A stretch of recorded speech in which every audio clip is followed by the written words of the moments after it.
Welcome, Jedi School members. Grandmaster Thor here, and as everyone has probably seen in the news, famous rock and roller, I guess you'd call him, David Bowie has passed away of cancer. Apparently liver cancer is what's being stated now as his actual death. Not overly surprising, because being an occult center that many people get affected with, many occultists. And it's interesting that so many occultists die relatively young. Of course, I should say lost, confused, and occultists that really don't know what path they're on. We see this from so many different ones, and particularly from those who use hallucinogens. Carlos Castaneda's died from liver cancer. And it seems that hallucinogens in general seem to possibly cause cancer, as the famous fraudulent scumbucket Terence McKenna died from huge brain tumors from imbibing in huge amounts of hallucinogens. It is interesting, Timothy Leary, also cancer. And you're talking about a very relatively young age. Now, Bowie passed at 69. The basic life expectancy for a British male today is about 77, 78 years of age. Now, this is the average. A lot of people live much longer, particularly a lot of pampered celebrities that have a lot of medical checkups, because what's required to make films and albums, etc. People are heavily insured because they're putting a lot of money into it. If you put, 150 million into making a picture and the star dies in the middle of that, you want to make sure that you got some insurance there. So if people wonder why it appears that certain actors live longer, this is one of the reasons. But of course, there's an awful lot of people we just dismiss that don't live longer or get disease or have other problems as well, and these are easily dismissed as they keep trying to tell you people are living longer. And yes, a certain percentage of people are, and of course we have to go by the average, though. The average for the United States and generally the Western world is 78. And people talk about larger lifespans, and you're generally talking about a few other countries, mostly China, or I should say Japan, which bumps up another 3 or 4 years. And that's not a lot when you think about it. So it's not like the Westerners are dying 20 years earlier than the Easterners because of McDonald's diets and aspartame. It's the reality is that there's a small difference in average lifespans. But what is interesting is it does seem to be fairly common for people to live into their 90s. But, I'm not sure that even is a real number either, because you got to figure the last 10 years of your life are probably pretty miserable. You're sick, you're tired, you don't function well, and all of that means that your inner magical being is leaving you slowly, it's turning off, and life is not very interesting unless you're in a high spiritual transcendent nature at that particular age. But when you start getting sick and fatigued and old, you don't follow through on your practices, which is a problem with everybody if you're not well. But what I want to do here, as I usually do, I get into other subjects, but what I wanted to do is point out here, and what's interesting about this case, and I was going to fairly ignore it until we can thank Magica for sending me an interesting link here, who always seems to be tuned into what I'm thinking and sends me relevant articles on that. And of course, as a person of Gnosis, when something is provided for me, I say, well, what is that all about? And I investigate it because that's a lead. That's how Gnosis works. Things pop up in front of you, not by accident, but because someone is being directed to assist the greater good, the greater goal. So, I've always found, and I've had my own little experiences with Bowie, and I'll pass these on to you. But, I always like to point out people who are hidden occultists, subtle occultists, occultists in public, because You know, the populace in the Black Lodge wants to make you think that all occultists, there isn't very many occultists and they're all a little strange, bizarre, and weird. And of course, if we take Bowie, that kind of fits into that. But here is somebody who is, and is lucky, who could be a relatively out there occultist. To some degree. And of course, you know, they don't write books. They don't seem to, at least we don't know that. I mean, they could be using some sort of fake name. They use a lot of symbolism, which is so apparent in music. It's just really shocking how much symbolism is in all these videos and so forth. And, you know, when there's that much symbolism, you really have to wonder what's going on. Something is really happening, particularly in that cutting edge rock and roll business, which influences young people and generates a hell of a lot of money, people. They may not be selling albums, but the kind of tours where people want to see people live are making a fortune, and right up to their old age. Madonna may not be selling that many albums, but she made $60 million last year in appearances alone, which you got to figure a lot of people bought her albums, didn't just download them off of the net for free. And they have a lot of influence. I mean, people are growing up. I mean, music has been big with people for, I guess, all. People think it's only the 60s, but the kind of shenanigans and the turnout for Frank Sinatra in the 40s equaled anything the Beatles ever did. Where masses of people in hysteria were particularly in New York City at a different. So it's nothing overly new, and these people have a lot of sway. And when the 60s hit, a whole variety of that very transitory period, a very putrid and wonderful time it was, and a stage of enlightenment. But, you know, when you're trying to mold the statue of David out of shit, a lot of things don't carve too well. And that's what so much of society is. But, you know, it isn't about everybody reaching the top of Mount Everest. It's about a lot of people trying, giving up, a few making it up in the middle, and a very few getting to the top. And it doesn't mean the people that get to the top necessarily are the smartest and the best. They are just the wisest, the cruelest, and the most cunning. And that's an interesting group to get together. But here's a guy who's had great occult symbolism, and so many have had it. I mean, you know, the Beatles' Sgt. Pepper album had a picture of Aleister Crowley on it. So this is nothing overly new. A latest survey in Britain, I don't know if he was 20th or 40th, the most influential people in British, coming from Britain, and Aleister Crowley was certainly in the top 50, which is kind of scary to begin with. But, you know, the rising up of the false idol, the golden bull, and is nothing new in the reality of this world. So it's, and of course, you know, there's a lot of reasons for all that. And of course, these people, and as I've said with Crowley in the past, is that he was engineered and built to do what he did. But, and then of course, when he failed, because he was really not popular in his time, he was reconstructed through the Black Lodge by his really bad writings. And pretty much all copied writings. His fairly decent texts that talk about practical magic are all taken from the Golden Dawn, which he stole everything from as well. He didn't originate anything, and to call him a Golden Dawn member is a little bit ridiculous. He was there for a period of time and should have been thrown out, which he technically was.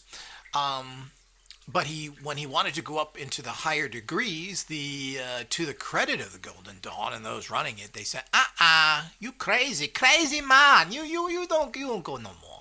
No, you stay here, have soup and sit down.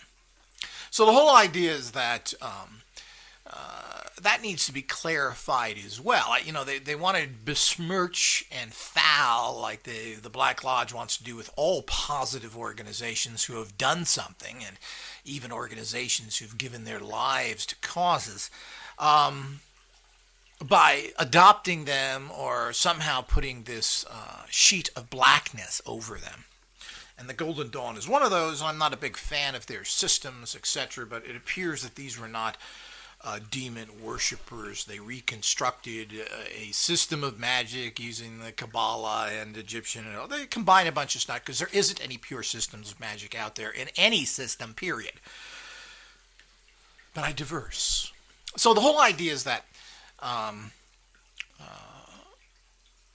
the problem with the occult science path, the path to the ultimate consciousness, the path of Gnosis, is the fact that there's a whole bunch of minefields. And I keep telling people to be very careful who you get involved with. Be careful what products you buy.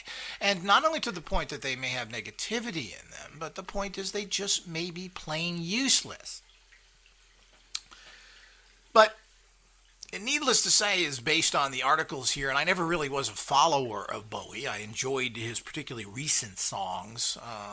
I had a few bizarre experiences, which I'll pass on with connecting to his consciousness. But when I was coming up in the 70s, when he was most popular, he was really catering to this androgynous, disinfected group of people, disaffected, which is something that's been very successful and positive to do in the music industry, and it continues to be with Lady Gaga, who did kind of the same thing when she came out. And their careers were started by this bisexual, homosexual crowd that is seeking some voice in the world. And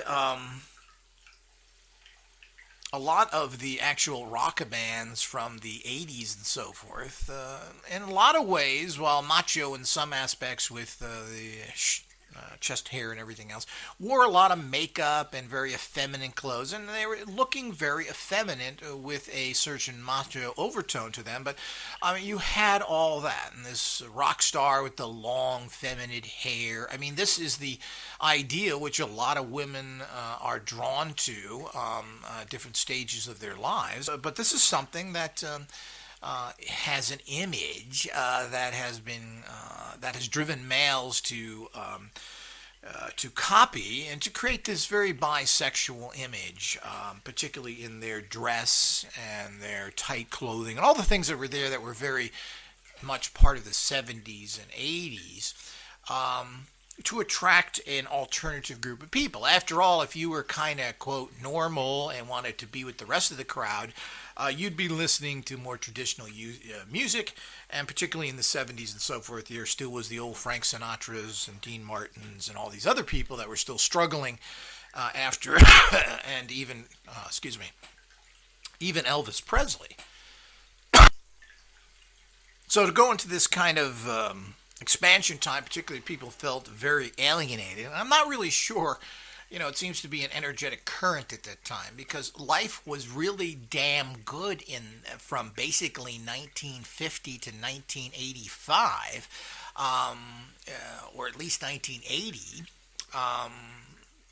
Really was fantastic in America. This was the boom time where you could get an average job, afford a decent car and a house, and but people were still at that typical so-called rebellious age, which I have absolutely no reason to understand that, but that's another issue. But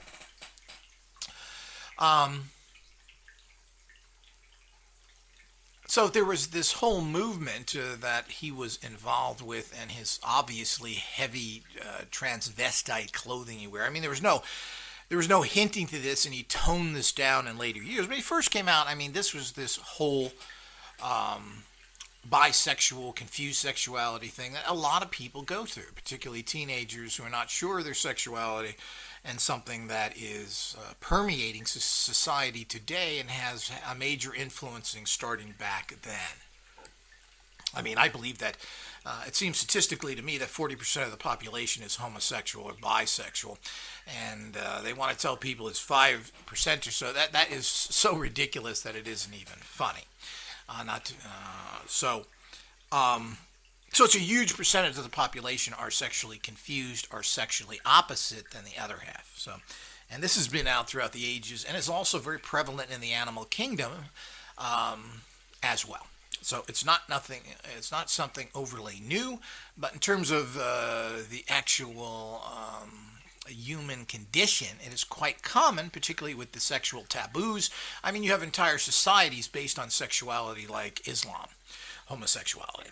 I mean, their entire cultures are built on these things in a bizarre fashion. So, I mean, it's very prevalent out there, and it's even condoned by societies in many aspects. And not just to label Islam. I mean, the entire private school system in the UK, where you take a bunch of kids of the same sex and put them in schools away from their parents, are nothing but an experimental bisexual zone. Now, so a certain amount of bisexuality seems to be, of course, particularly as you grow up, because who else are you going to do sex with, since there are problems, obviously, with opposite sex, particularly with the fact that if everybody experimented with sex when they were 6 and 7 in a heterosexual way, well, of course, women can't get pregnant then, but the point is there are these problems with that. And, of course, as you get older, then, obviously, pregnancy is very common. So there's a lot of problems with it. You don't have that if you're homosexual, because you can't have babies.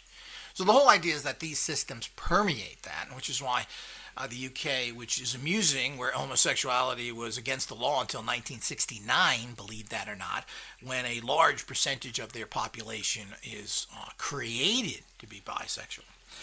So the whole idea is that this is not unusual. But in that time, when I was growing up in high school, I didn't find that particularly an appealing thing to me personally. Yet I'm assuming the rest of or a large percentage of confused people were. So, and nor was he popular in my group of friends in general, even though everyone knew of him. And of course, you know, when music is played on the radio and there are certain songs that people like, obviously it's there. But what is interesting is that so this was how he started his career. And, you know, the problem with all information, anybody who's done any kind of research out there really has to understand that, especially when it comes to almost anything. And now with the media and the hype and everything is out there, you really don't know what is real and not real, where people are really coming from or not, what is something to gain attention. Because gaining attention is critical, even if it's negative attention, because people tend to look you up. If a product is used on TV, if somebody talks about it, people go there and buy it. Right down to the Ford Bronco that O.J. Simpson used in his escape or run from the police. Sales of that vehicle went up 500% because of the fact that it was featured. Now, certainly, why would you possibly want to even be connected with a vehicle like that? But it was indirect advertising in a negative situation. Here's someone who supposedly murdered a bunch of people. So the whole idea is that why would you want to be connected to that car? Yet I know people that bought that car personally myself. And I said, why? Well, it's in the media. Everybody's talking about it. Well, yeah, it's that popular thing again. It's you know, but of course you have to be a stupid person to do that. Well, did I say American public? So the whole idea is that it's certainly fascinating to see how that works. So how do you put out rock music and become something from different from everybody else? You have to create an image. I mean, the band that's famous for this is Kiss. I mean, what a bizarre image that is, and semi-bisexual as well, with the funny makeup, all this kind of stuff, the tight thing. So it was catering to this bizarre rock crowd. And that was completely contrived by Gene Simmons, who put that band together and put all this into it for that particular reason. And rock and roll's always been a place for basically teenagers and young adults. And because of that, it's had huge sexual overtones. I mean, they wouldn't film Elvis Presley from the waist down on the Sullivan TV show. What was it, Ed Sullivan? And he was visibly upset because of the shaking of the hips of Elvis. And because of this, you know, this is very typical. And of course, A lot of people condemned Elvis Presley as being because of this very much sexual thing. But, that's who he's selling records to. And the whole idea of being able to listen to music and have sexual overtones, something you're thinking about most of the time in adolescence and in young adulthood, puts a lot of money in the cash register. So the point is he was able to push himself ahead there. And then the stories started to reaffirm this group. And of course, Lady Gaga did this, who was considered to be and thought of until recently that she was a transsexual at the very least, if not a transvestite. So her manly features very similar to what Madonna has. I guess they may come from similar Italian regions. Who look in this particular fashion, she was always thought. And her whole career was kicked off by the gay audience that followed her very much over-the-top dress-up things which female impersonators or transvestites have been known for. I mean, she had that look. And they got her off the ground. Without that getting going, without that image of that, she would have never had a career. Because it takes a lot more than just good music. You have to have a certain image in general. This was perpetrated right up to recently when a few years ago she made a video where she appeared in just about naked in very tight bikinis and tops, virtually a tiny little bikini where she did a dance movement, and you certainly could tell that she won't hide no equipment under there. So she affirmed her femaleness to take the next jump into the rock and roll world, which is what David Bowie did as he lessened his image down over the years to be slightly effeminate. Yet he could have come out entirely as gay or homosexual throughout these times if he really wanted to. And I'm not sure that would have hurt his pocketbook, but maybe it would have. It's hard to say with these things. It's a positive and negative image. I don't know if... there certainly are other very popular, known rock and rollists who have come out and have been out for years. I don't know how soon they came out or whatever it is, but it's neither here nor there. But, the whole idea is you're going to get stories to get attention. He supposedly slept with Mick Jagger. I don't know if Mick Jagger has any other history of bisexuality. Who knows what's going on, and who knows if this is thought to be, if this is even real at all. Was that some sort of, you got to remember, these are people that are taking handfuls of all kinds of drugs. So, if you can even functionally, sexually function is a big question to me, because generally drugs don't help all that stuff. And if it did happen, just like the reason why I'm so against hallucinogens, is any of it nothing more than a contrivance in your mind. So we don't really know when somebody's wasted out of their mind if they're having any kind of real experience whatsoever. It's the ultimate egotistical experience because you're totally within yourself. And to some people think you're connecting to something. I don't. I think you're unconnecting to all that because you're now totally brain-centered, which means you're severing your stream connections and turning off the inner magical being, not helping it. Which some drugs at some levels do, because it's turning off the mind. Once you turn off the mind completely, or technically not at all, you basically are empowering the mind to give you all the perverse visions and experiences that you have. I haven't known any drugs to assist the process of gnosis or occult empowerment unless they're used very sparingly as disinhibitors, meaning they turn the mind off and empower the inner magical being, such as small doses of alcohol and marijuana do. But once you get past levels, then you start getting back into the mind and into the lower mind, the egotistical mind. So it's a very careful game you have to play there. So these people are all wasted out of their gourds throughout the 70s and 80s when cocaine was... I'll tell you right now, cocaine does absolutely nothing but crush the inner magical being. It's the most terrible drug you can use, one of them.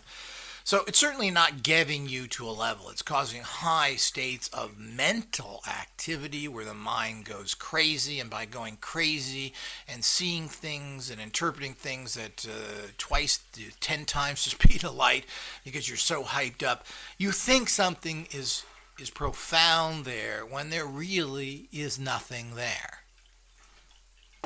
So, and if you want to see that demonstrated, look at Charlie Sheen. So the whole idea is there's nothing there. But he thinks there's something there. It's tiger blood. I'm winning. Yeah. What kind of crapola pop psychology is that? Those people are annoying. So the point is that, and he's never produced or done anything of any value whatsoever in terms of the media. Now, he's been generous in his personal life, from what I understand, giving and helping people with cashola, but he certainly hasn't produced anything out there of any value that I know of. There's no documentaries, and with a daddy that's into everything, well, maybe he's helped daddy with some money to do things, but which the father has claimed, but he certainly hasn't put his face up there. He's put his face on porno and drugs, and that's what he'll die being known for. Sad. So the whole idea is that we don't really know what this is. There are quotes by him that are contradictory, which is very typical of disinformation. He has stated in the past how wonderful being bisexual and with homosexual tendencies we don't really know. Then he's condemned it. He was a major supporter, which is amusing, being a Brit, where hundreds of thousands of them, millions basically, were murdered by Nazism, came out to support fascism in the 70s, which is quite bizarre. But again, this being this homosexual overtones, I guess he doesn't remember that the Nazis used to take homosexuals and shoot them in the head as a practice. And they did that right up to the end of the war to stem the major problem with homosexuality in Germany, which continues to this day. But the point is that I guess he doesn't remember that. But a guy like him, and there's so many of these freaks that of questionable, quote, Aryanism, who seem to jump onto Nazism, including so many Jews. I wish them a transcendental experiment of being in Auschwitz, so they can see the guard dogs ripping babies apart, the mass rape and murder of people and of children, because it's just fun. So the whole idea is that, this is the kind of bizarreness you get out of people. And obviously, with the amount of occultism in his music, that there must be something to it past this. But, you have to write music about something as well. And, of course, he's had a lot of his biggest songs have been very much pop songs, which really had no occultism in it whatsoever. Red Shoes, Major Tom. The point is that you can somehow put Major Tom into some occult aspects, but it's still really, when you look at the song, it's very much unoccult. So when you look at that, he's made all these statements, and we're not really sure what his, whether he even had bisexual leanings. But you don't come out and say you're not when a huge amount of your cash flow comes from that. And what everybody has to understand in life is that everything boils down to cash. You're worried about supporting yourself. You're worried about putting food in your mouth. You're worried about putting a roof over your head. You're worrying about taking care of your wife, your children, whatever problems you may have. So when that becomes in the equation, you lie, cheat, and steal to maintain that. You don't have any credibility. And of course, he's at that level as well. So he made a lot of statements, a lot of contradictory. And this is what could be said. Oh, I said that in the 70s, Chop. It was just a fun thing. Everybody was kind of bisexual in the late 70s. Yeah, and it was all part of the fun of rock and roll. It's all part of the pocket money, the millions you made from that. So, and like so many other people have in rock and roll. And it's a place that tolerates these kind of things for whatever reasons, because a lot of troubled, disenfranchised people buy those albums. Of course, I guess now they steal those albums. But the The reality is that this is very typical of the disinformation and PR campaigns. They state one thing one time, he says, yeah, yeah, then he comes out and says it's the worst thing I ever said. And you go through these different articles and do the research, you'll find out these kind of things.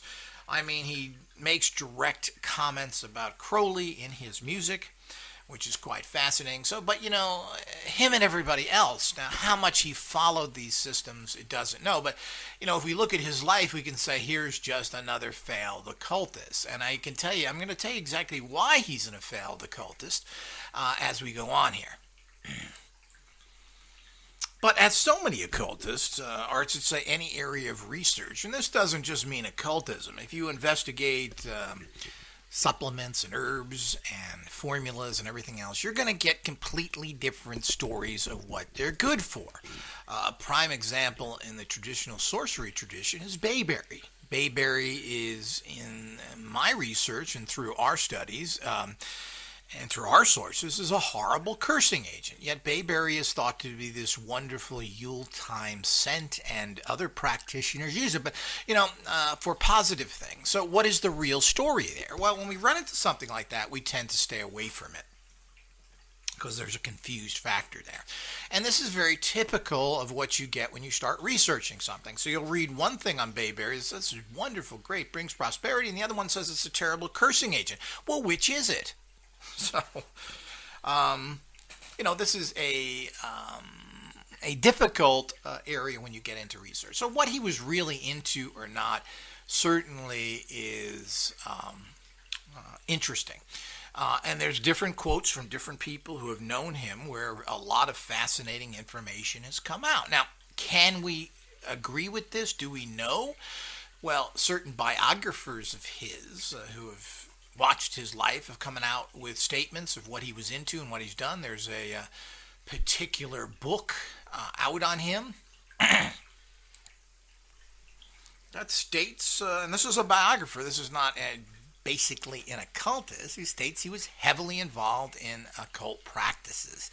And I've heard in the past, even though I can't find much on it, Iman, his second wife, his African wife, I believe she was originally from Ethiopia, went there to Kenya and then immigrated, I think, to the UK where she became a model, was heavily involved in African witchcraft practices, which of course makes sense. And I remember them talking about him having jars of stored urine in his refrigerator for magical purposes, very typical of the old witchcraft traditions, no matter where you're from. So apparently that makes sense, particularly with his Western magical leanings. Who knows what else he was involved in, which he's not talking about. Apparently she was involved in these things which are very culturally typical of Africans who are very much steeped in occult lore. Goofy occult lore, unfortunately, most are. But, very old style stuff, and that hasn't gone anywhere from the type of very silly little things they have that they do that are very primitive in nature. But who knows what she was in, what she studied, who she met, what cult she was involved with, and of course what he was as well. So we don't know really any of this stuff, and of course people can read all his biographies and see what else is talked about there. There's also the occult writer, pretty much a sensational writer. I don't know if we can give him much credibility. I personally don't. But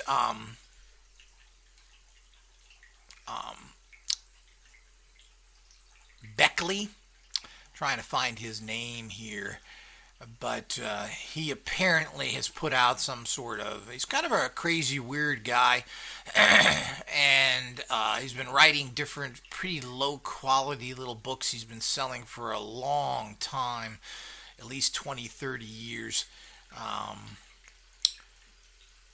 And here's the reference to Mark Spitz in 2010, Bowie, a biography. Bowie was obsessed with using occult magic to attain success and to protect him from demonic forces.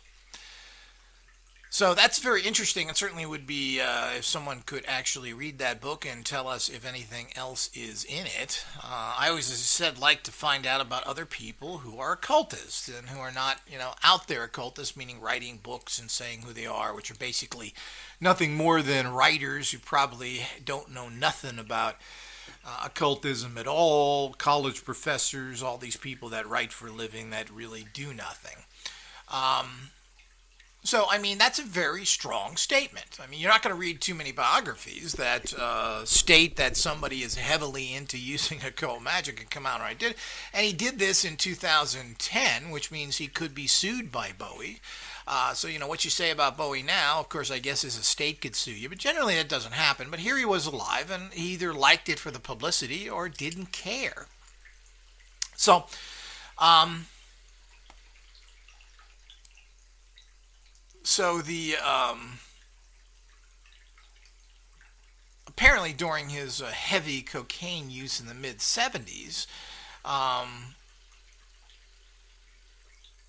he was heavily involved in occult practices, and of course, here we go again with people who are totally messed up consciousness trying to interpret a very powerful and obscure system as occultism, and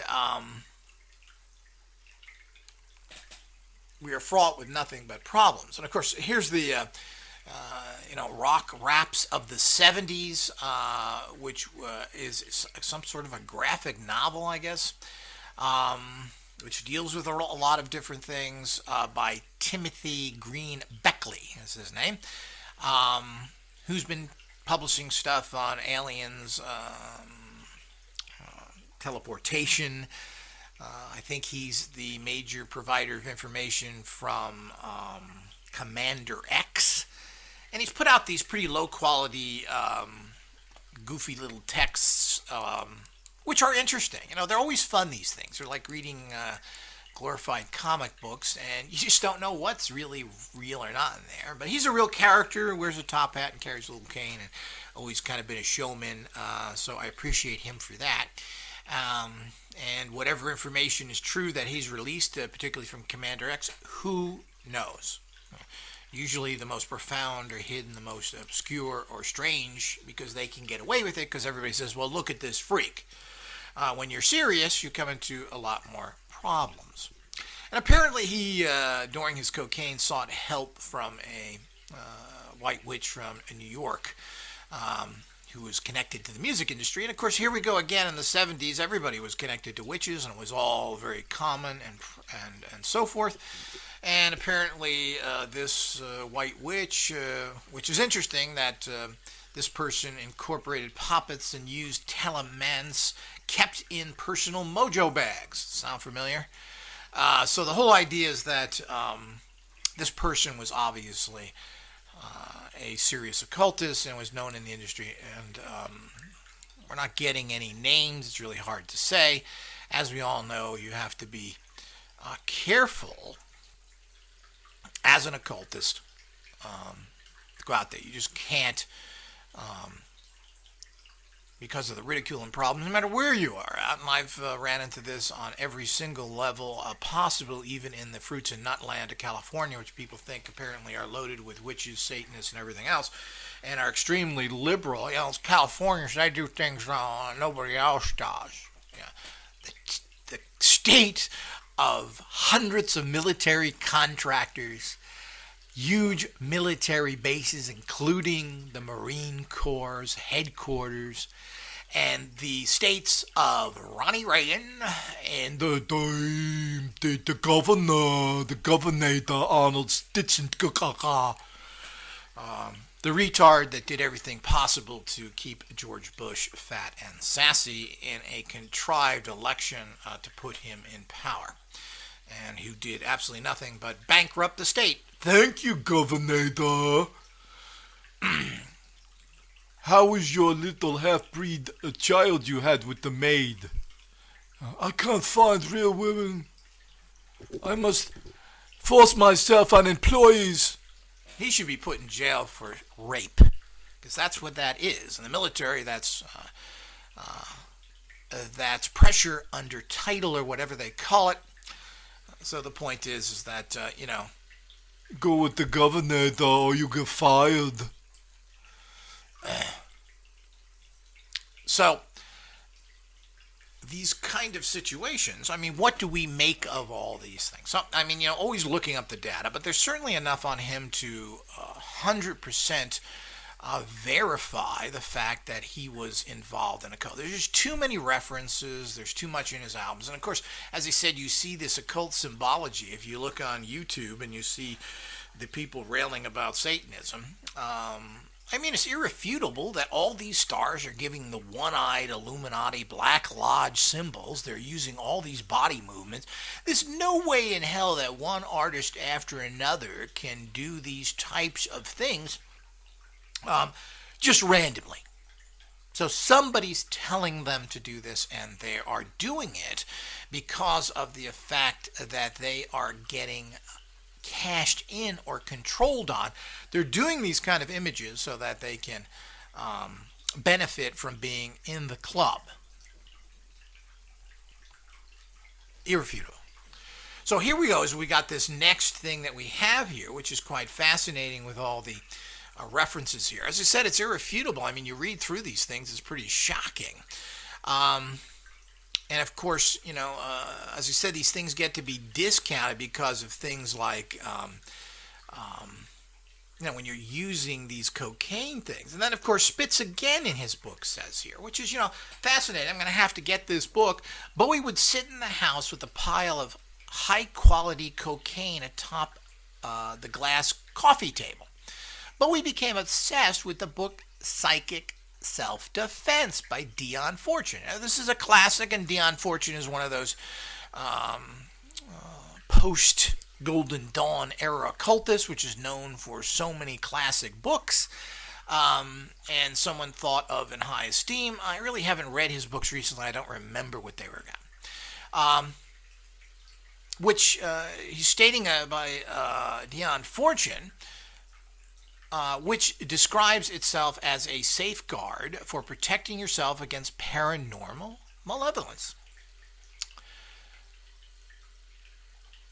Among other things, Bowie began drawing protective pentagrams on every surface. So, regardless of what the cocaine did or not did, I mean, he's using this occult symbolism.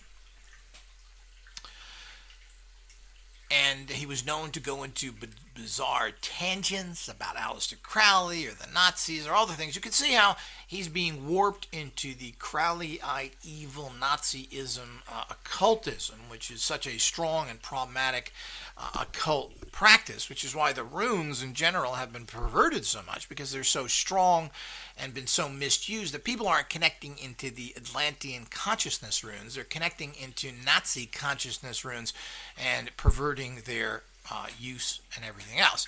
And the runes are in no way dramatic in any fashion. So, I mean, and of course, the twisted thing of his search for the Holy Grail, which, of course, we know what a futile thing that is. Of course, the people have had all these, quote, Christian relics, and they've done absolutely nothing for them. Supposedly, Hitler had the Spear of Longinus, if that's Longinus, whatever the hell you pronounce it, didn't help him. So the point is that, and of course, the Ark of the Covenant is so strong, and you can read that in the Indiana Jones movie, because we know that it helped the Jews. So the point is that all of this seems to be, I mean, this is irrefutable, and apparently this quote that they're calling the White Rich assisted him, and of course this is to try and break his cocaine addictions, which certainly is something that needed to happen, because again, as I've stated, it serves no purpose. Well, let me backtrack a little bit. This White Witch is supposed to be, which is a female, Wali Elmack, and who I will put up on the website here to show a picture of her, which, since they have it on the web here,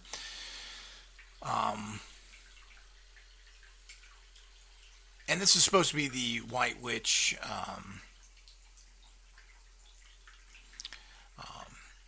that he was working with, which, as I said, was very common then. I mean, it's still a lot more common than you think. The problem with all this, and the reason why I'm talking about him in general, is that there's a whole bunch of this going on behind the scenes that you don't know about. Not only is the Black Lodge those Christian puking freaknoids who praise Jesus when they're really Luciferian scumbuckets, otherwise known as so many of these right-winger Republican types. And all through that, these people are using, or I should say, connecting themselves to these negative energies. And there's also a lot of people using occult practices throughout the world who are businesses, who are professionals, etc. And you'll never hear about these because it's the kiss of death. You want to hear about the local or the famous lawyer that uses occult rituals to help him win cases? I don't think that's going to be too good for your practice. So these are things that are tantamount, as I've always said, you're better off coming out telling people you're a homosexual than you are coming out telling someone you're an occultist. Because that means homosexuals are not really anti-God, even though some of the right-wing child molesting maniacs who want to say that, because apparently God judges you by whom you have sex with instead of how you live your life, is the kind of nonsense that's perpetrated out there. But if you come out as a cultist, you are labeled as anti-God or taking the side of Satan as a general rule. So but with all that, there are millions of occult books sold every year, and there are millions and millions of practitioners around the world. Who's to know how many people, considering the amount of occultism used by predominant cultures in the world, particularly in North America, in the Mexican culture. They may mask it in Catholicism, but they're using all sorts of spirits and deities and everything else that are pretty much very lightly masked over this very cult. So you add in all these very mystical societies that believe in all this, which is pretty much all of the Latins, particularly you're talking about South, Central, and Mexico. All of these Latins are heavily magically connected. How much is in Spain, and of course Spain and Italy and other places again connected to it, and even the French, who are all Latin in nature, all have pretty strong witch roots, no matter how they're masked by what's acceptable churchy activities.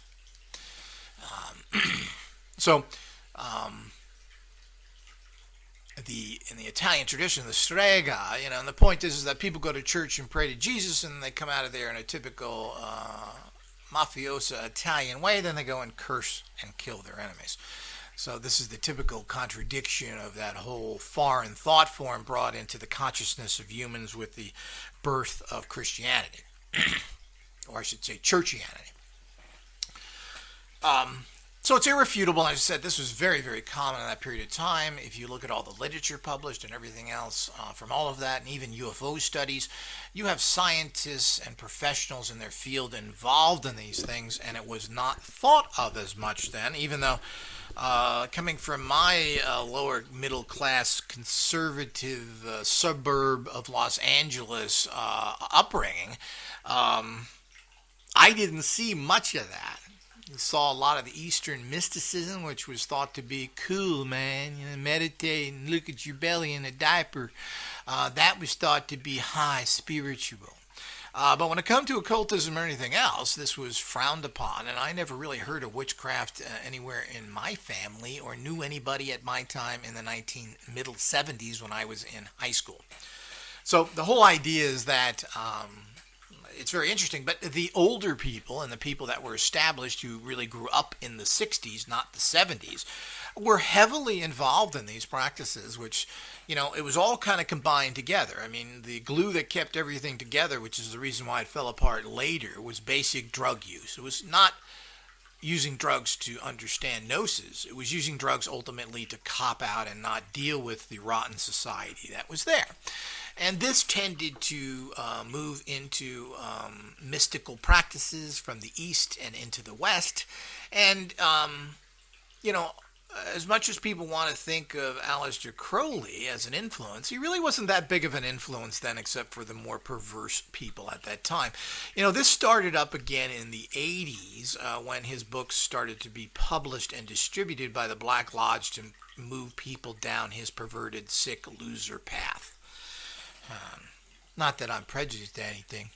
So the whole idea is that we have to understand that reality of coming out of there. So this is not overly unusual, and there's been people who have transitioned now because it's okay to deal with the featherheads. You know, the American Indians. You know, we treated them like shit, stole all their land. They had to use separate bathrooms up into the late 1970s after the blacks didn't. In many parts of the country. You didn't know that, did you? But, you know, we love them. So there's a certain spiritualness. It's amazing how even racists I've met thought that, oh, I got American Indian, man. I'm spiritual. I'm something special. Yeah, because all your ancestors murdered them and then stole all their land and kept them in total poverty on inhospitable lands that nobody wanted until they become casinos. So, and of course, you may think that rewarding them monetarily is going to assist them, but that is the coup de grace that will finish their societies, because they'll find that Cadillacs are much more interesting than mysticism. So, all of this was combined together, and so it was the drugs, which got you the sex, because you mess up females with drugs, of course, then you get them sexually. So it all was combined together, and then this turned into the fact, well, it was hard to take all this, and regular society say it was okay, so you had to then go into the mysticisms, everything else, and of course, The yogis, that it's perfectly fine to be loaded all the time. Take your pants down. and we have all these wonderful examples of that, who, as anyone notes from the Beatles books, their gurus did nothing but try and fuck their wives. Because it's spiritual. And the whole idea is that this is a common practice of these times. So all this came there, but this came to be a very diffused occultism, and the rebirth of the occultism that happened in the 80s into very diffused groups, particularly Wicca, which became very popular. It was kind of an outgrowth of this sex and drugs things, but of course that was not the 80s way. So sex was very taboo, so it became homosexual covens, or covens that just decided, oh, forget all the sex that was in Wicca. Doesn't interest me.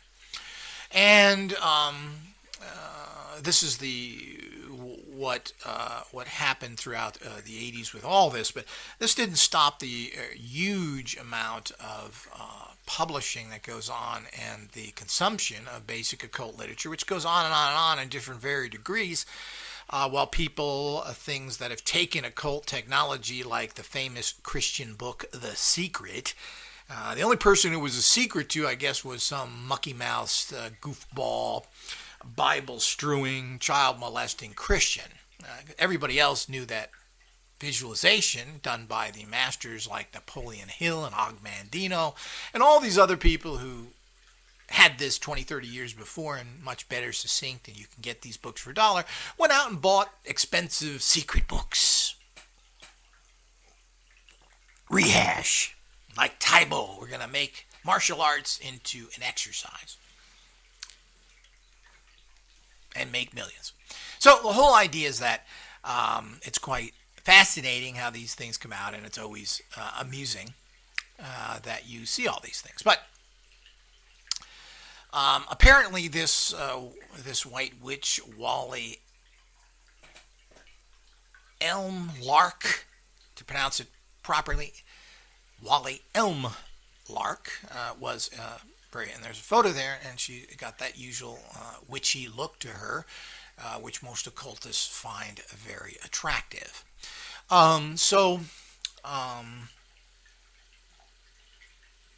This is the progression, of course.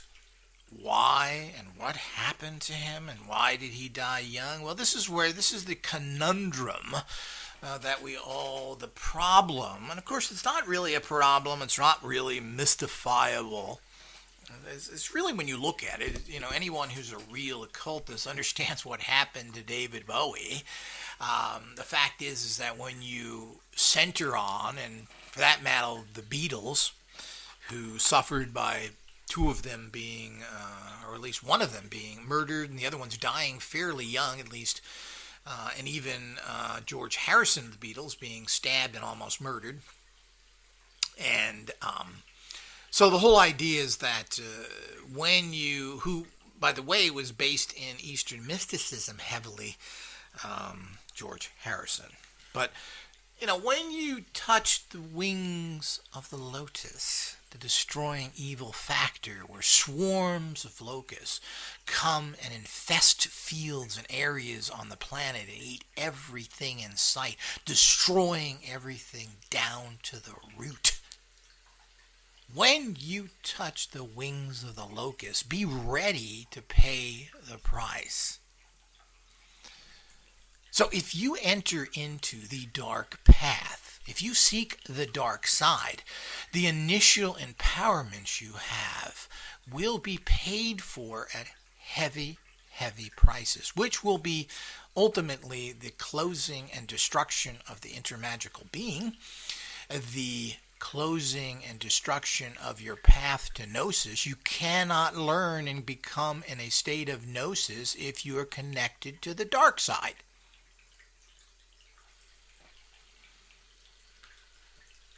So if we do any research on any major dark side occultists, while they seem to have had their period of fame, they have not sustained that very long, and they have not been able to continue on that path, and they don't live to be ripe old ages.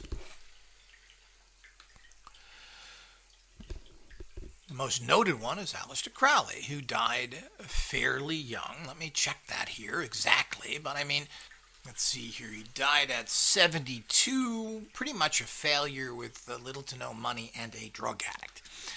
72, based in 1947, wasn't too bad, but of course there's illusionary figures of how long we all live, and making it past or into your middle to late 60s, up until the 60s, until the late 60s, was fairly unknown. The average life expectancy back then, I guess, was, it's hard to tell without going into endless research, which really doesn't matter. But he lived, that's not very old. Let's put it that way. A lot of people of his age live on it. So he didn't do very well and wasn't successful at anything he did. And he was really only able to survive because Daddy left him a lot of money. And he was able to get a group of disenfranchised, lunatical women who were part of that upper class British who never had to work yet had money that supported him. And so there's nothing to speak of him. Certainly he's not a person who lived in the 80s and 90s from the wisdom of the alchemical trough of empowerment. You get to Anton LaVey, all these people that died in their 60s penniless with nothing. Here's the greatest Satanist of all time who had a huge rise of fame. And then, of course, a horrible crash. And we go on to all these people who are Satanists who don't really get anywhere in life. Modern Satanists, of course, we don't have enough history on them, but they're certainly not doing all that great. While they are living older just because of modern medicine, have certainly achieved virtually nothing. And the most noted occultist of them all was left a lot of money from his mommy, which is the Temple of Set, past leader Michael Aquino, and who was babied through military medical practices, which I'm assuming gave him chances to make sure that he was well. But, he certainly isn't that old now and has already retired at a relatively young age, and certainly has produced nothing of value. And of course, as we look at all these things, this is a very typical scenario with these people, is that these people who are heavily involved in these practices don't seem to go anywhere. And here's a guy, of course, the liver, it tends to be an area of egotistical empowerment as a spiritual organ, and it's very often to have problems with your liver when you are egotistically out of control. It's also good to be on Crowley's team if you're stating you're a rock star who's bisexual, because basically Aleister Crowley was a homosexual, but he played the bisexual card to get a lot of the disenfranchised people who are occultists. And whether it's good or bad, a lot of occultists are sexually confused bisexuals or homosexuals. And of course, if you're going to come out as this, you're going to use that person who I'm sure a lot of people who are scorned because of their bisexual and homosexuality like to raise their fist at society. So who would they do that to? Well, they would do that. And who would they seek as a companion? Well, that freaky evil guy, Aleister Crowley. So this all fits into the reality of what's going on.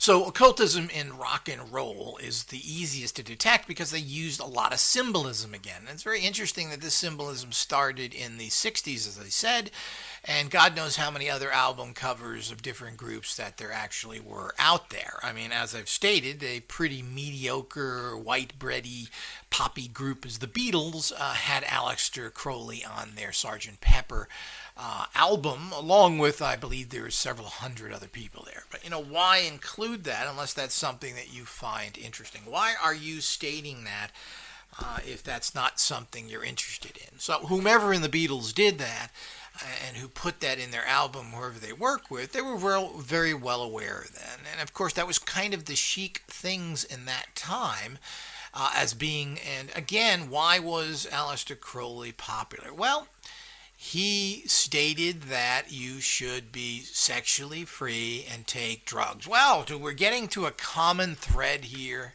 of why some things are so popular. Why is the OTO still around? It's a homosexual fuck club that condones the use of drugs. Well, ooh, that's shocking. So if you have drugs in sex, you're successful. Oh, well, that's surprising. Because after all, that's the lowest common denominator you can get from anybody. I mean, you want to meet a retard, they're either into drugs or into sex or both. The stupidest people on the planet. Because that's all they are. They're consumed in their, you could call the lower chakra, which is the problem with Eastern mysticism, because they bring the energy up from the lower chakra. The sex, the violence, everything else comes up in there and makes you into a giant pervert. That's why they want to screw everything that moves, because it's part of all of the way of spiritual India. So the whole idea is that, and if that don't work, get Cali in there, he'll kill everyone. So the whole idea is that this is the kind of stupidity that is brought out there, and of course part of the traps. You don't really think that the ultimate path is going to be one that's on a monorail that you get on Disneyland, in the Disneyland Hotel. Nice, quiet environment. Get on the monorail, and they're going to take you right to the park and drop you off in Disneyland. Do you really think that path is going to like that? Well, if you do, then you're foolish, because nobody wants to have a club full of the moron 8 people that are on this planet now. Now, if you want to be part of the moron 8 people, there's plenty of them out there. But if you think that special clubs or higher consciousness evolving stages come from this kind of activity, well, you're pretty stupid, plain and simple. That's a special kind of stupid. Anything that is higher and better is going to take something to develop and something that you need to become part of through discipline and hard work, or it has no value. If diamonds were everywhere on the ground, would they be valuable? Of course not. Do you think that changes because something is a higher goal? It doesn't change. It's a lot worse than that. It's not going to be given to anyone just as guild teachings and everything. You have to evolve into and understand. And there's no value giving this to some person who doesn't have the basic discipline, who doesn't want to help the guild's goals in life, that can't put in a few hours a week to help. I mean, do you really think that you're going to reach higher stages with that attitude? Or do you think you're going to be able to buy it? People don't sell stuff like this that's of value. They don't need the money. The only people that sell you dreams are those people that have nothing because they want the money to buy something with, and they give you nothing for your something. What? So the whole idea is that this is part of the reality that we all have to deal with. So what did this guy get from his... So it didn't power him to get that initial success. And he's done quite well as a person who put on a goofy image. I guess you can rate him and his music however you want. As I said, I generally like it. I haven't listened to a lot of his other albums, which I think I will now. And apparently you can get most of his albums are up on YouTube, entire albums for free. So those that seek that can certainly go there and get that information. Thousands of others have. So the whole idea is that if you want to listen and find some occult specialties in it, you can certainly do that. But I mean, and I will diverse a little bit here. And my initial, of course, I've heard of his music and didn't follow it in high school, but I had one strange experience, and I'm not sure what that was all about, but at a particular time when the man who fell from the sky or fell to the earth came out in a movie, that was a time in the 70s where I, pretty much every Friday night would go to the movies with my date in the beautiful movie theaters that are in certain parts of Los Angeles and watch movies. And for some reason, that particular week that I didn't really plan to see that, got kind of forced into it in a strange way that either my date was either unavailable or somebody didn't show up. Something happened which I don't really recall, and I was kind of in this depressed, crappy attitude, and somehow ended up in that movie theater seeing that film, which is very depressive and down film. And remember to this day, only seeing it once with the graphic, sad images. But, very much in some ways as representing an occultist whose society grabs, tries to analyze, and ultimately destroys their path back to their home planet, which is what that movie represents. But very much of a downer and depressing. And I guess this was a terrible time for him as well in the 70s when he was heavily addicted to drugs, living in this pseudo-magical reality. And so it's a very interesting film if you can watch it at a time when you're feeling okay, that you can handle the heavy message that is. But there's a lot there, and I think there's a lot of symbolic things that not necessarily that he didn't mean, but are in that in general if you want to read into that. A few weeks later, after that experience, I happened to see him in person in the Beverly Hills Hotel in the Polo Lounge there, which is a bar. So it was kind of interesting that these little, what you could call Gnosis aberrations started to manifest in your life, and so certain things in contact there, and I'm not sure what that was supposed to mean, and certainly didn't make me follow anything connected with him. I did not buy his albums after that or look into him or anything else.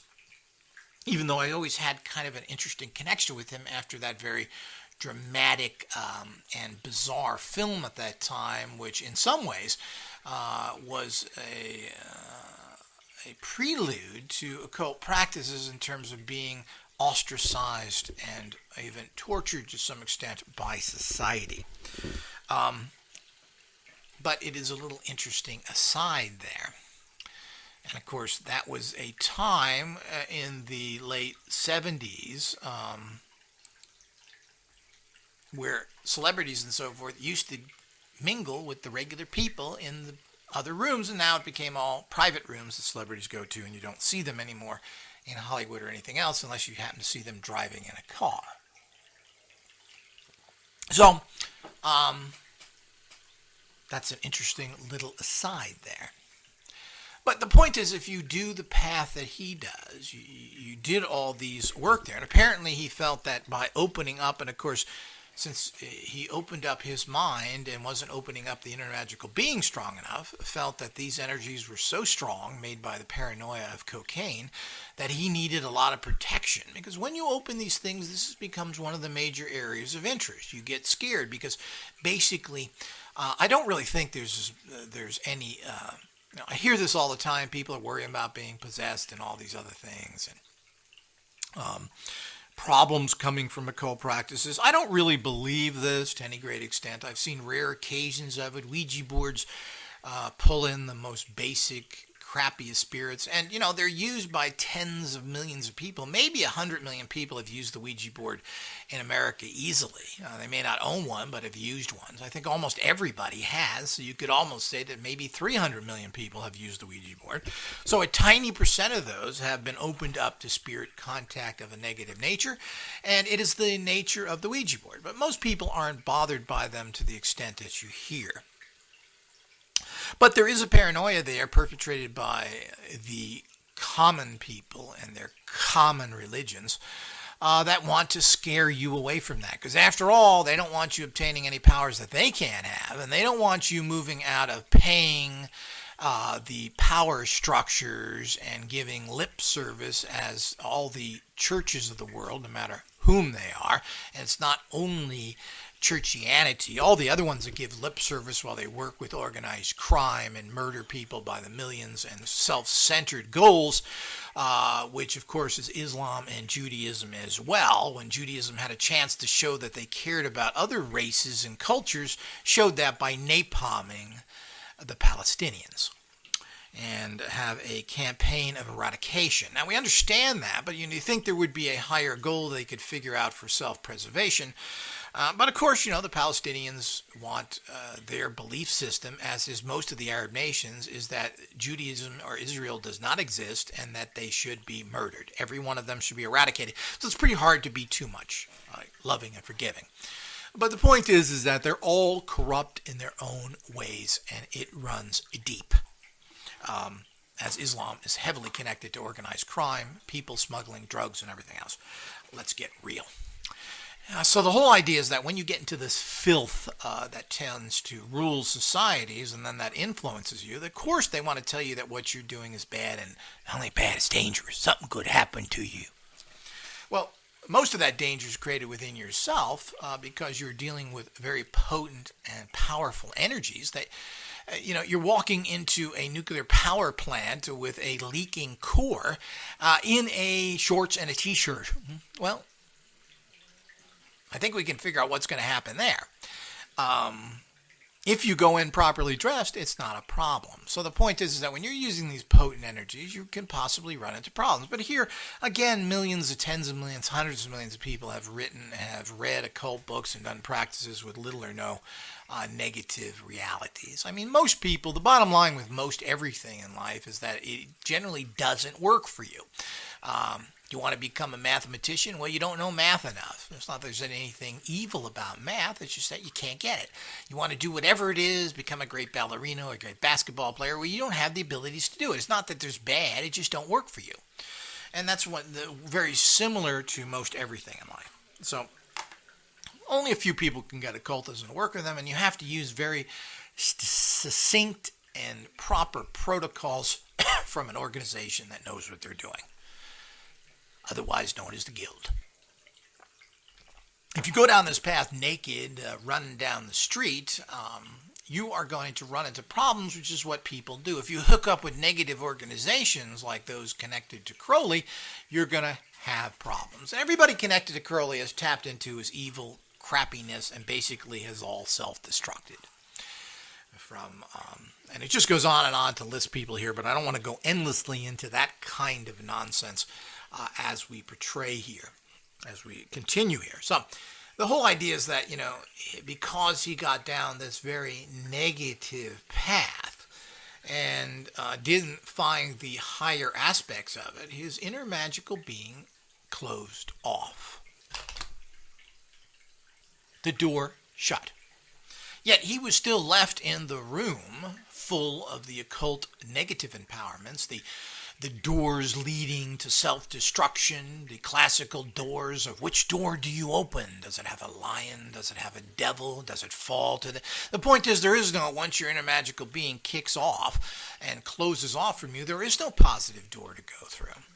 So his money and his basic power and position sustained him for a period of time, and then the evil energy built up to him. And of course, all components of illnesses, particularly cancers, have negative entities connected to it.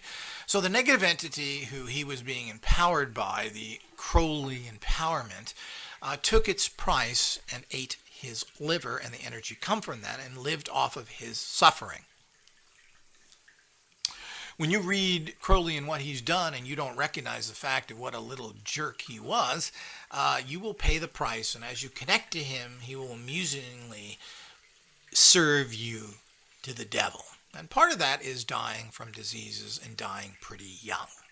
While everybody else in his, including Mick Jagger, is doing concerts now. I think he's in his 70s and jumping all around, supposedly as fit as you can possibly be, making millions. He has been, for the last year and a half, been fighting this illness and probably had it for much longer than that. But it's not like this is totally uncommon. I mean, non-occultists get this as well. But the point is this is a typical empowerment problem when you access the dark side and you run into the problems that occurs. So while you prospered for a certain period of time using these empowerments, which is typical of these, it never is a sustaining energy. It's not only not sustaining, it reaches a peak and then it just draws you and down into self-destructive, and your whole energy bodies are destroyed, your aura is infected, you're horribly cursed. And what happens, as we've seen with the many cursed and crossed people, they all get sick. So cancer in itself is a demonic spirit entity that infects the body. Now, this is well known in occult circles, and we're working on technologies to deal with these entities. But this is well known. Of course, the Tibetans, half of their entire healing system of Tibetan practices is spirit-based removals. And whether the disease causes the negativity or the spirit comes in, we're not entirely sure, but the component is there regardless, and it's an empowering component that needs to be released. So, instead of living easily into his 80s, like most people in his position are doing, this darkness that he had inside of him, with his occult practices, and how much of this is true or not, we just don't know, but it certainly seems to be the manifestation. Certainly his seeking power over wisdom has rewarded him in this fashion. And it's pretty typical, as you said, of all these people. I have yet to find any people who live in this evil darkness to necessarily live that much longer, but there are some of those who seem to be smart enough to empower themselves. It seems like being a dictator seems to give you long life. And it appeared that most of the Nazi war criminals who escaped, including Mengele, lived into their 80s. So there's something about being probably better connected. And probably they weren't connected through that Kmart, that Walmart of occultists, otherwise known as Aleister Crowley. They probably were hooked up to much higher levels, as certainly these demonic Nazi cults were, such as the Fraternus Saturnus and other ones, who certainly probably gave the goofball Crowley and his homosexual magic drug clubs not much emphasis other than those buffoonish slobs from the OTO. So, as we take these things into consideration, it's not overly shocking. That's something. But it is interesting and we have to wonder, and it is not that much wondering. There's a few other people who seem to be coming out in these areas, and particularly these rock bands like the Rolling Stones. I mean, I think there's been some talk, and I don't know, and as I said, I can't spend time, um, researching all these things, but I'm going to find his name now. But there's apparently in the Rolling Stones, I think Keith Richard, The Walking Dead, supposedly owned an occult shop and was heavily involved in occultism. I don't know. I'm just, that's plain gossip I have absolutely nothing about. And of course, it's really hard to tell. But I mean, there's many people who grew up in the 60s occultism who had connections with all those things that were very popular back then. As you said, look at all the books, all written in a huge part of old books are written in the late 60s through the 70s into the early 80s. Just a massive amount of the quality occult books in general. And metaphysical books seem to come from that particular time where things were very open. So there's a lot of this going on in different areas, and they're just, these are people we can track. Now, these people have a whole bunch of friends who are little white bread normal people you know nothing about, all the little groupie women that are involved in these rock groups. We see this kind of symbolism very, very strong in heavy metal groups who obviously are tapped into or using Satanism as some sort of drawer. And apparently it works. These disenfranchised little white punks who expected to get Jaguars and fancy jobs where they just smoked dope and screwed hookers all day are really unhappy that the world isn't really like that. And apparently flock to these Judas priests and other heavy metal type groups who, by the way, I kind of like their music. And have some interesting songs, and even Judas Priest even has one about alien abductions, which are interesting. But of course, they cop out in that song as well, which I won't go into right now. But the bottom line is that there is a lot of this, as we know, and it's not unusual. And the hidden Satanism in pop music is frightening. But, people somehow think that because they get part of this club that and of course, the materialistic world, they're gold-plated toilet seats, their gold-plated Aston Martins, and all the other garbage that they do while the rest of the world is swimming in a sewer of poverty and death. And of course, they don't even take care of their own people, which is very notorious of most black singers and those that make it. I don't see any great, other than Magic Johnson, who opened businesses in the ghetto and has stores and movie theaters. I don't know of too many black people who have made it to the top that have done much. Now, I may be wrong there as well. It's hard to keep track of these things, but as goofy as Magic Johnson is, he seems to try to help the community. I don't see that from other people. They buy into big, fancy, rich white neighborhoods and buy a bunch of stuff, and they don't seem to be doing anything to help the guys out in the hood. And seem to be connected to the hood gangs, which of course I can't blame them considering what's happened to the blacks by the hateful, rotten country that has persecuted them. But of course, offer a few bucks and they buy into the system that would just as soon kill them if they had a chance. But such is the world.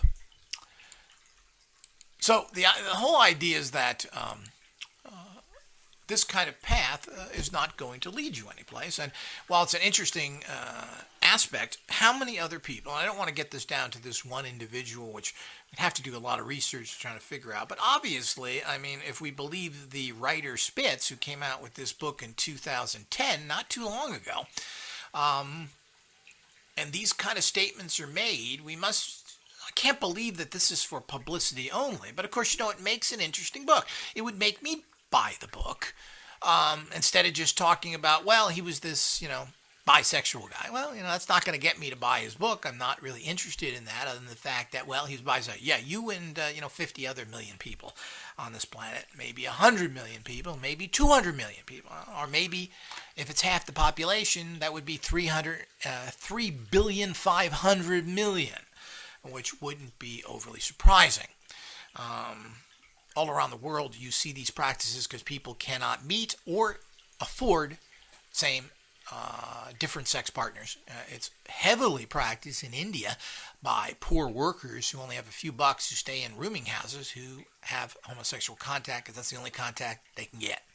So, I mean, it goes on and on when you investigate that. So it's not going to fascinate me very much, and I'm not sure who would read that other than someone who is bi or homosexual to find a compatriot. But as you add in these juicy occult things, which seem to be prevalent throughout his songs and albums, of course, he has many, many albums, and when you point out the occult symbolism, you're not talking about that many songs. So here we go again, how much is there and how much is not, but I'm sure this was part of his lifestyle, as it is with almost everyone at that particular time period. I believe a lot of these people have, when they get older in life, that is no longer part of their life to that much anymore. These are things you go through in youth. After a while, you are part of the system that pays you, and it's much easier to come out as some other belief system. So, but the question is how many people are involved in this, who's behind the scenes, who's doing that. So it's not the fact that you're an occult scientist that in general means that you're something odd or freakish. The bottom line is that there's a whole bunch of people using it in all aspects of life and in all areas, and you will never hear about it because it is the ultimate taboo. People tolerate homosexual people. They have for years. It become even trendy at one time, and certainly is not something that is overly thought that bad of anywhere in the world except for right-wing religious people. And nobody takes those people overly seriously to begin with in terms of those. If you're so many things, and you're not one of their in lockstep with them, you're a Satanist anyway, even if you're another Muslim or Christian, because they've certainly been killing their own people who just have different beliefs of the same God, so to speak. And if you're an occultist, they'll kill you in a second, including the Christians, the Jews, and everyone else, which it clearly states in their books to do so. So, you're not going to have people come out and do this. So it's not unusual, but it's always fun to find people like this who have occult practices, see what's behind them, see what's going on. And, there is a filthy, dirty, stinking underbelly of the international Black Lodge satanic conspiracy, which is no joke whatsoever. And when you deal with and get drawn in by Crowleyite organizations, these are fronts for these evil scumbucket people who are involved in all the criminal activity, in massive child rape and molestations, and this is part of their tradition, not because it's magical, but because they got you. You do those practices, they got you. Plain and simple. The oldest, most easiest way to blackmail you. So with that, I hope everyone has enjoyed this. Another fascinating insight into occultism and those hidden occultists that you know nothing about.